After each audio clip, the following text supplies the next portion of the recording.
The patrol ship, Swift Arrow, drifted silently through the darkness of the Arcturus sector. Commander Tom Wilson stood on the bridge, his weathered face illuminated by the soft blue glow of the control panels. 30 years in space had left lines around his eyes and streaks of gray in his once dark hair. "Sir, I'm picking up strange energy readings," Officer Lisa Reed said, her fingers dancing across the tactical display. Young and sharp, she had earned her place on the bridge through keen instincts rather than years of service.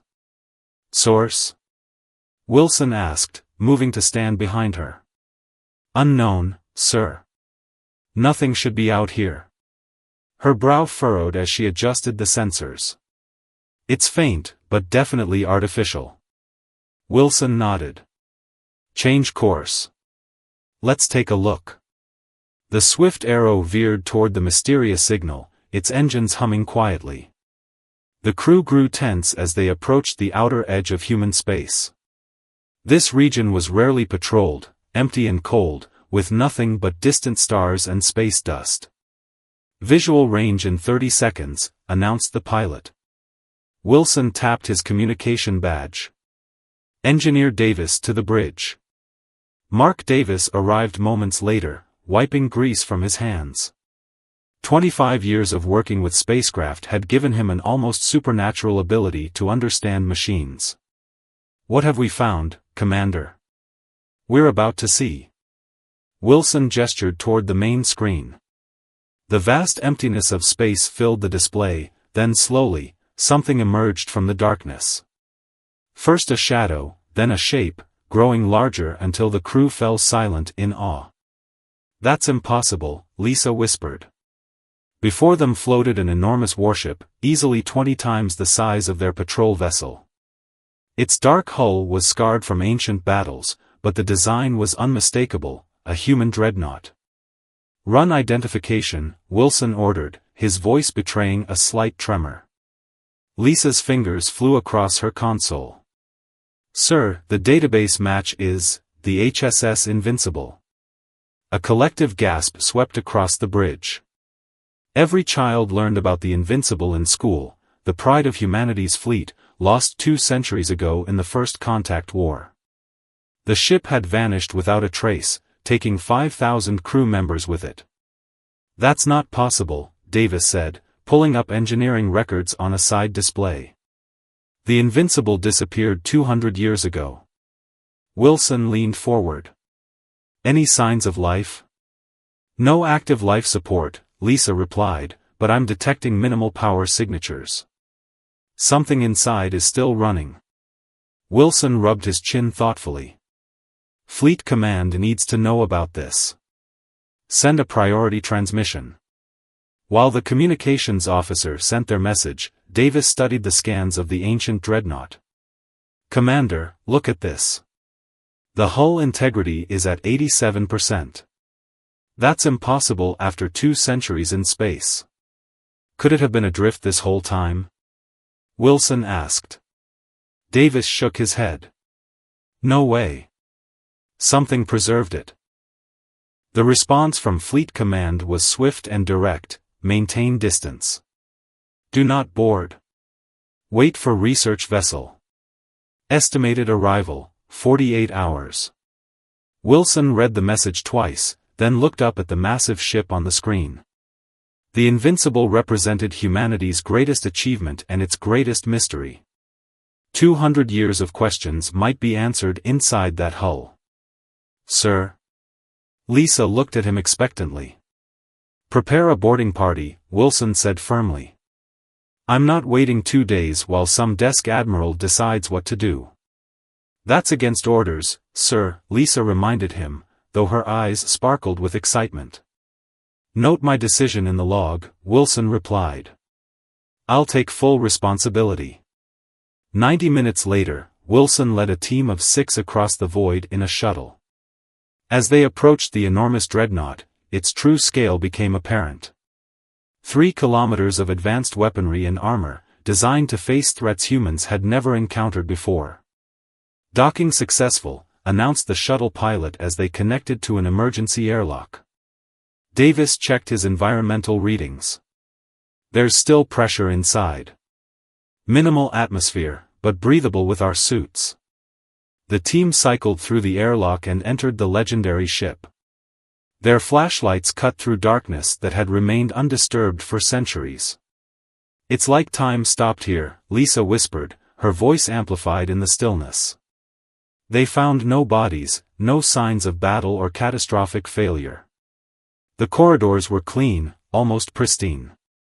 This doesn't make sense, Davis said, examining a control panel that still showed faint lights. These systems should have failed long ago. They made their way toward the bridge, following the ship's main access routes.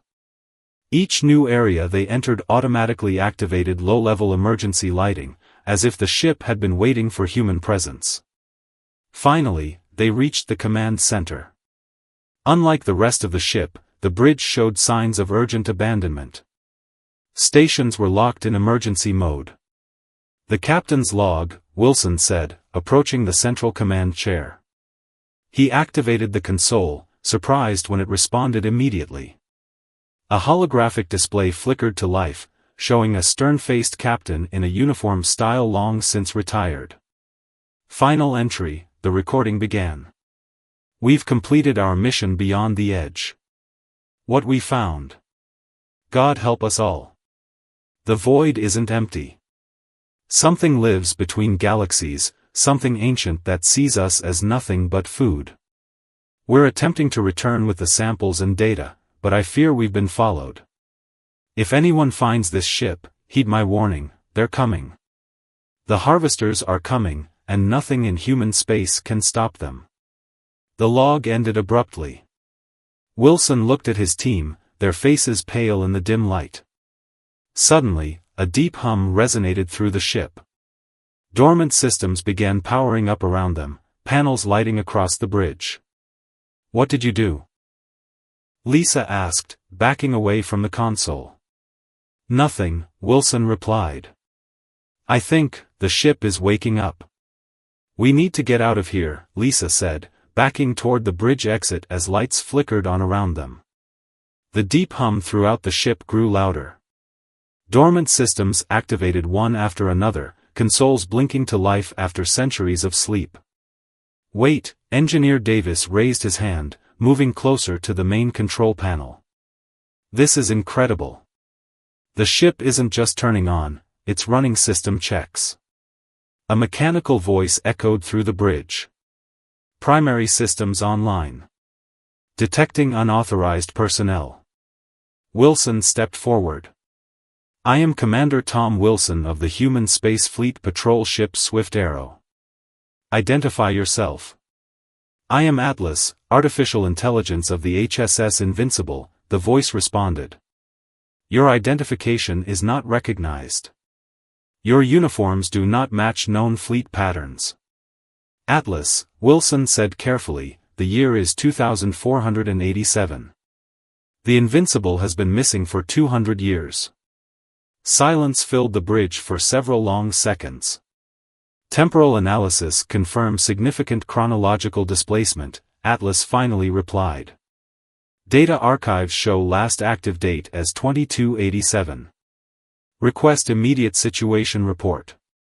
While Wilson explained their discovery of the derelict ship, Davis worked on a nearby console, eyes widening as he accessed the ship's systems.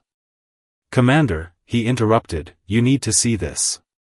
The ship's power core is functioning at 62% capacity.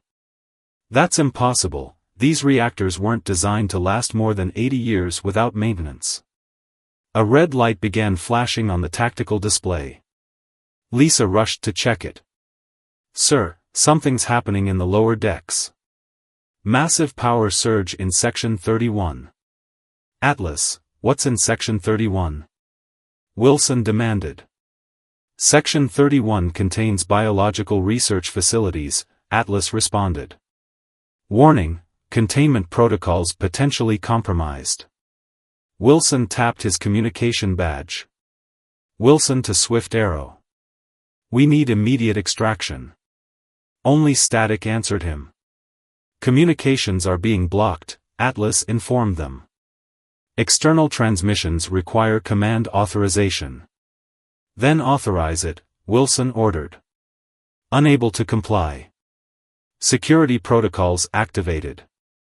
All personnel must remain aboard until containment verification is complete. Davis moved to another console. I might be able to override the security systems, but it'll take time. How much time? Wilson asked. Hours, maybe days.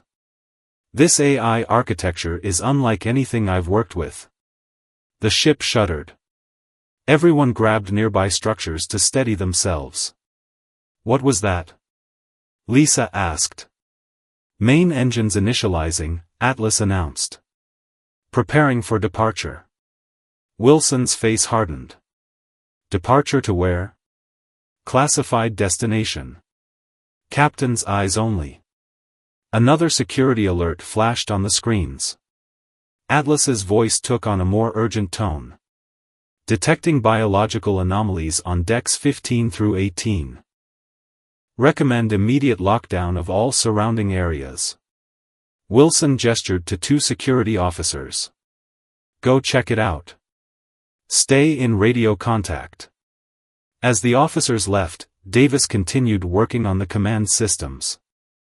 I think I can access some of the ship's logs. Maybe they'll tell us what this vessel was really doing. The display before him filled with classified mission files.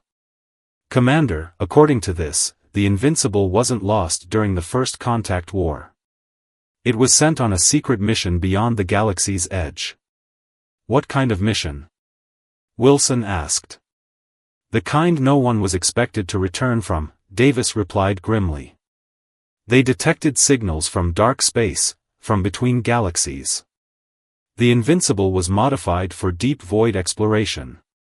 Lisa joined them, pointing at a series of biology reports. Look at this. They found organisms that can survive in the vacuum between galaxies. The specimens were brought aboard for study. Wilson's face paled. And the ship's been drifting for 200 years with those things on board. The security officers' panicked voices suddenly burst through their comms. Something's moving down here. It's not human. We need backup. The transmission cut to screams, then silence. Atlas's voice returned, calmer than before. Biological containment breach confirmed. Initiating emergency protocols. Heavy blast doors slammed shut around the bridge, sealing Wilson and his team inside as the massive Dreadnought's engines powered to full capacity. Through the viewports, they watched as the swift Arrow grew smaller, the stars began to blur, and the legendary warship carried them into the unknown. 3 days passed aboard the Invincible. Wilson and his team had established an uneasy relationship with Atlas, gaining limited access to ship systems while remaining confined to the upper decks. Admiral Parker is hailing us again, Lisa said from the communications station. The stern face of Admiral James Parker appeared on screen. His gray uniform was decorated with medals that spoke of long service to the fleet. Commander Wilson, this unauthorized mission of yours has become a diplomatic nightmare, Parker said. You've activated an ancient superweapon with no clearance. Sir, with respect, we didn't activate anything, Wilson replied. The ship woke up on its own. Parker's expression darkened. That Dreadnought contains classified technology. A recovery team will board once you dock at Military Base Omega-7. As the transmission ended, Davis entered the bridge with Dr. Alex Morgan, a xenobiologist they'd found working in a research lab aboard the Swift Arrow. Commander, we've accessed the original mission files, Davis said. This isn't just about alien specimens. The Invincible was equipped with experimental weapons designed specifically to fight these harvesters mentioned in the captain's log. Dr. Morgan pulled up images on the main screen. These organisms can survive conditions that should be impossible. They don't just live in the void between galaxies, they evolved there. But that's not the worst part, Davis added. According to these files, the First Contact War wasn't with aliens at all. It was with human ships that had been changed. Changed how? Wilson asked. Possessed, Morgan said quietly. The harvesters can somehow take over technology and organic matter. They infected our early deep space missions. Atlas's voice interrupted them. Approaching military base Omega-7. Prepare for docking procedures. Through the viewports, they watched the massive military installation grow larger, a fortress orbiting Jupiter. I don't trust Parker, Lisa whispered. Why is he so interested in a 200-year-old ship? Wilson nodded in agreement. Atlas, before we dock, download all mission data to my personal device. Warning, Atlas responded. Deep space sensors detecting anomalous energy signatures at system edge. Pattern matches harvester vessels from historical records. Wilson looked at his team, their faces reflecting the same grim realization. They followed us home. All stations reporting unusual activity, said the communications officer at military base Omega-7. Screens around the command center displayed incoming messages from across human space. General Robert Stone, a tall man with cold eyes, studied the reports. How many border stations have gone silent? 7 in the last 12 hours, sir, replied technician Sam Cooper. Echo 9 was the first to go dark. In the base's secure conference room, Wilson and his team sat across from Admiral Parker and General Stone. The tension was thick enough to cut with a knife. You need to tell us everything, Wilson demanded. What really happened to the Invincible 2 centuries ago? Stone exchanged glances with Parker, then nodded. The Invincible was sent beyond our galaxy to investigate a signal. What they found was an ancient alien outpost with warnings about beings called the Harvesters. We know that part, Lisa interrupted. What we don't know is why you're acting like you expected this. Stone's expression hardened. Because we did. The government has known about the Harvesters since the ship disappeared. We've been preparing for their arrival. Not well enough, Parker added grimly. Border Station Echo 9 managed to transmit visual data before it fell. The screen lit up with footage of massive ships unlike anything they'd ever seen, part organic, part mechanical, with surfaces that seemed to ripple and change. Those are harvester vessels, Stone confirmed. They consume everything in their path, resources, technology, people. Why didn't you warn everyone? Wilson asked, anger rising in his voice. And cause a panic? Stone countered. We thought we had more time. A scientist entered the room, face pale. Sir, the dream reports are increasing. 50 million people experienced the same nightmare last night. Dr. Morgan leaned forward. The same thing was in the Invincible's logs. The Harvesters attack minds first, psychological warfare. There's something else, Cooper said from his workstation. The readings from the Invincible's hull, it's blocking their psychic influence. Wilson turned to Stone. We need to reactivate the Invincible. It might be our only defense. Against that? Parker pointed at the screen where more Harvester ships appeared. It's just one ship. One ship, Wilson agreed, that already survived an encounter with them once. Outside the base, in the darkness of space, the first Harvester vessels entered the solar system. Alarms blared throughout military base Omega-7. The Harvester fleet had entered Jupiter's orbital path, their massive ships dwarfing human vessels. Mars colony has fallen, announced a grim-faced officer. Commander Mary Taylor is leading survivors in resistance efforts, but communications are spotty. Inside the Invincible's engine room, Engineer Davis worked alongside Engineer Paul Gray, the fleet's top weapons designer. Their hands moved rapidly over ancient systems, trying to restore the Dreadnought to fighting capacity. The power couplings won't align with our modern tech, Gray complained, wiping sweat from his brow. Davis smiled for the first time in days. That's because you're thinking like it's human technology. The Invincible was modified with systems reverse-engineered from the alien outpost. On the bridge, Wilson stood with Admiral Parker, watching as the defense fleet formed up around Jupiter. "Status report," Wilson demanded. Atlas responded immediately. "Main weapons at 78% capacity. Void shield at 92%. Void drive functional but requires coordinates." "Void drive?" Parker asked, eyebrows rising. Lisa, reviewing the ship's logs at a nearby station, answered. "It's how the Invincible escaped 200 years ago. It can travel through the space between galaxies, the void." More importantly, Wilson added, the ship's hull material blocks the Harvester's psychic attacks. "We've confirmed all crew members aboard remain unaffected by the nightmares." Dr. Morgan rushed onto the bridge. "I've analyzed the biological samples. The Harvesters can't handle certain radiation frequencies.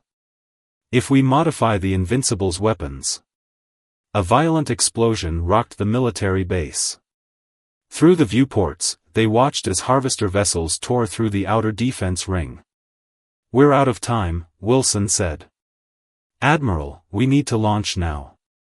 Parker's face hardened with resolve. "Do it. Get that ship moving." As the Invincible's ancient engines roared to life, Wilson addressed the bridge crew. "This ship survived an encounter with the Harvesters once before. Now it's back for a reason, to help us fight." The massive Dreadnought pulled away from the docking bay, its weapon systems coming online as it moved to intercept the alien fleet. Behind them, the military base erupted in flames as the first wave of Harvester ships broke through. The Invincible surged forward, its massive form cutting through space toward the Harvester fleet. Behind it flew the remaining human ships, a ragtag defense force commanded by Admiral Jane Wilson, Tom's sister. "All weapons locked on the lead Harvester vessel," Lisa reported from Tactical. "Radiation frequencies modified as Dr. Morgan suggested." Wilson stood at the center of the bridge, calm amid the chaos. "Fire."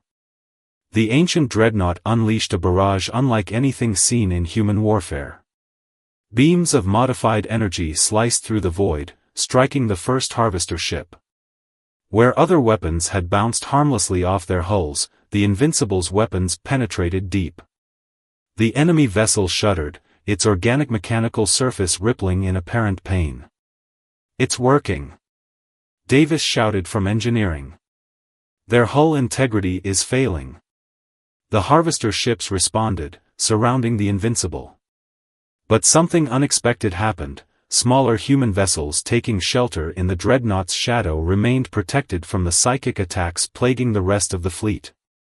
"The hull material creates a safe zone," Dr. Morgan realized. "Any ship within 500 meters is shielded from their influence." Admiral Jane Wilson's voice crackled over the comms. "Form up around the Invincible. Use it as cover." The battle shifted. Human ships clustered near the massive Dreadnought, darting out to strike before returning to its protective shadow. On Earth, Lieutenant Ben Clark led ground forces equipped with armor containing fragments of the same material as the Invincible's hull. They pushed back against humans who had fallen under Harvester control. The tide seemed to turn, until the largest Harvester ship yet emerged from the darkness of space. A monstrous construct the size of a small moon, it dwarfed even the Invincible. "Atlas," Wilson called, analysis of that vessel. "Entity classified as Harvester Prime," the AI responded. "Estimated power exceeds Invincible's capabilities by 500%. Silence fell across the bridge as the enormous threat loomed closer. Davis looked up from his console. "Commander, the Void Drive. If we could get inside that thing." Wilson understood immediately. "A suicide run." "Not necessarily," Atlas interrupted. "Void travel calculations complete. There is a 17% chance of survival." Wilson's jaw set with determination. Those are better odds than Earth has if we do nothing. Void drive activated, Atlas announced as energy swirled around the Invincible. Target locked, Harvester Prime Central Chamber. Wilson addressed his crew one last time. This is what the Invincible returned for. To finish its mission. The massive Dreadnought vanished from normal space, reappearing seconds later inside the colossal Harvester Prime. Its weapons immediately unleashed their full fury, tearing through the alien vessel's inner structure. We have 5 minutes before their systems adapt, Lisa warned, monitoring the damage reports. The Harvester Prime shuddered violently. Its outer shell began to crack, leaking strange energy into space. We've hit something critical, Davis shouted over the alarms. The whole thing is going to collapse. Atlas, get us out of here. Wilson ordered. Conventional escape impossible, the AI responded.